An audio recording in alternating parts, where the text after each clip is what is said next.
Good morning. This is Tim Hill. It's Wednesday, March 23rd, and I wanted to bring everybody up to date on the progress of the pension reform legislation. Yesterday was an important day. Senate Bill 1609 was heard in the House Employment and Regulatory Affairs Committee chaired by Mr. Robson, where a 41-page amendment was adopted to change the Senate bill. First, I want to thank everyone who came down yesterday. We had dozens of members there from across the state to show the legislators that our members are engaged, involved, and watching what's going on.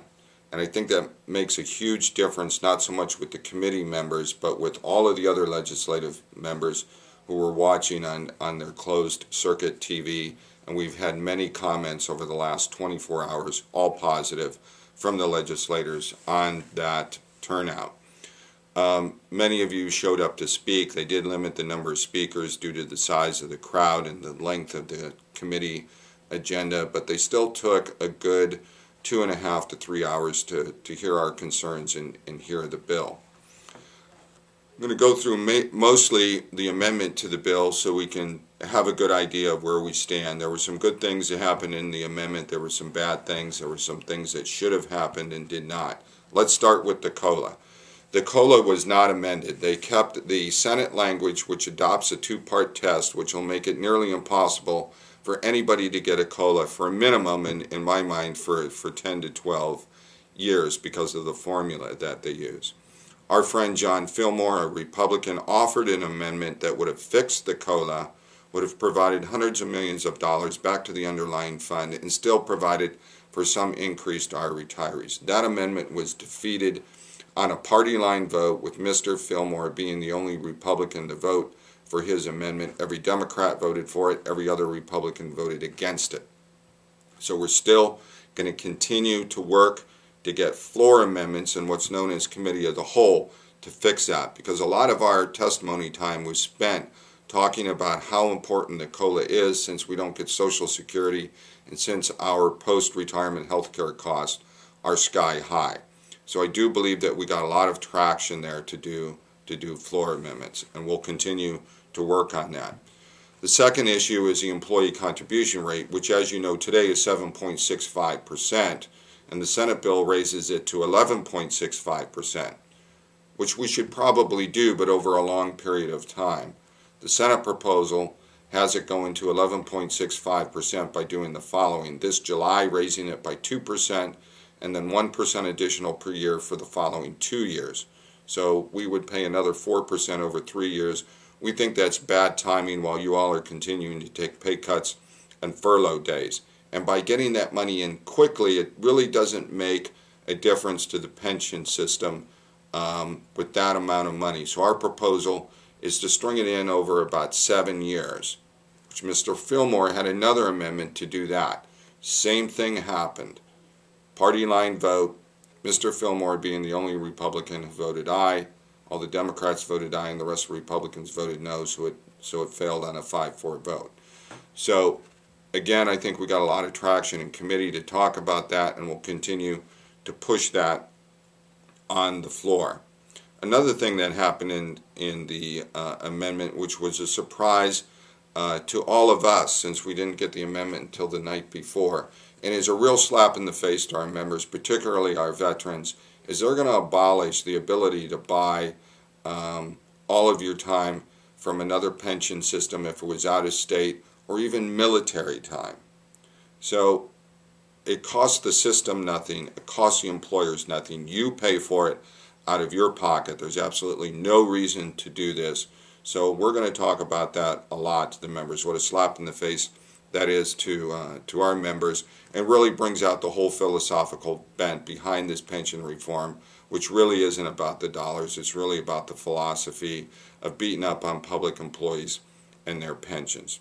So those are three of the main issues. The fourth main issue in the bill has to do with the drop. We are beginning to get some traction on the drop, showing that it costs little to nothing. So what they did is they divided the drop by membership into 3 groups. If you have 20 years or more, there will be no change to the drop. If you have between 5 and 20 years, it will become a contributory drop. But what's really important is the number that they decided on for the contribution is not the normal employee contribution rate. It's the unfunded liability rate, which I can't give you a hard number on that right now, but that percentage is in the high teens. So that would be a significant hit for those than less than 20 years that are going to get into the drop. And for those on the job today with less than 5 years, there would be no drop, and the same for new future employees. Future employees that are not on the job today would also be required to work 25 years and be 52 and a half years of age, I believe is the age to collect a pension, and no drop. So that is what happened in committee yesterday. I really want to urge everyone to get online and send an email to Representative Fillmore thanking him for standing up for firefighters and for public safety, particularly as a member of the majority who's a freshman. He has a lot to lose, so we need to bolster his confidence, help give him continued backbone, and thank him for his courage in this fight, which he assures us he will continue the fight on the floor. So that is what happened in committee yesterday.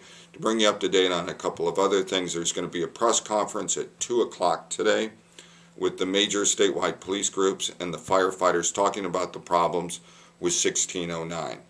There's also going to be a TV advertisement. It's going to start today statewide, and the theme is Who Will Rescue the Rescuers? There's a website that people can go to at the end of that called rescuetherescuersaz.com, which will give people an action that we want them to do and a link to contact their legislators by email.